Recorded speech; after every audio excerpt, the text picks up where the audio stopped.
Okay guys, now ngayon ang gagawin natin ngayon, ipapakita ko sa inyo. Now may nagpapayos ngayon ng ref, no? Dati 4 cubic, ngayon naman mga nasa 6 cubic. Ito ay biglang nawala yung lamig at mapapansin nyo po ay yung condenser niya wala din sa likod, no? Naka built in. Na ngayon gawa natin ng paraan, the same pa rin, no? Maghanap tayo ng condenser at ilalagyan siya ng panibagong condenser sa likod na ipapakita ko sa inyo ang unit. So, okay guys, ito yung unit na gagawin natin ngayon, no? Tingnan natin, no? Wala siyang butas. Yan, ito yung evaporator niya, no? Wala siyang butas, pero bigla nang ayun nang lumamig, no?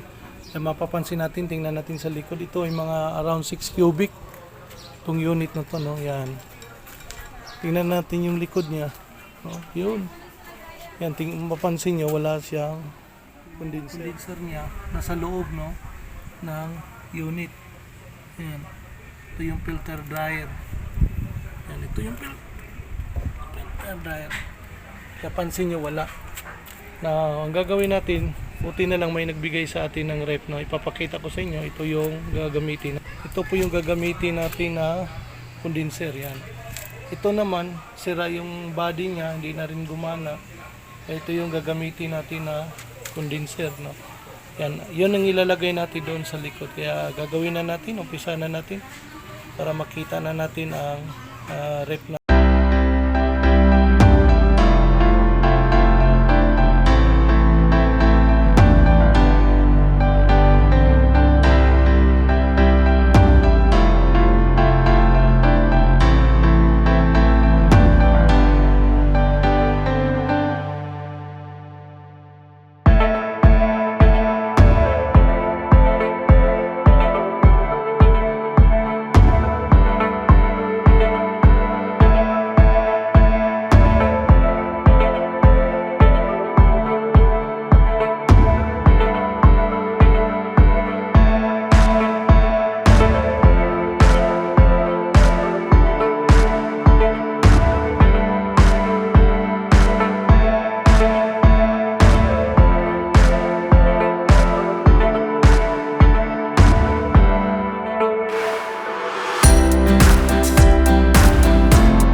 Okay guys, katatapos lang natin na ayusin yung ref, no?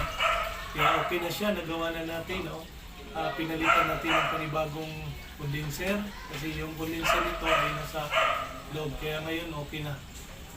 Don't forget to like, share, and subscribe para mapanood mo pa ibang mga video.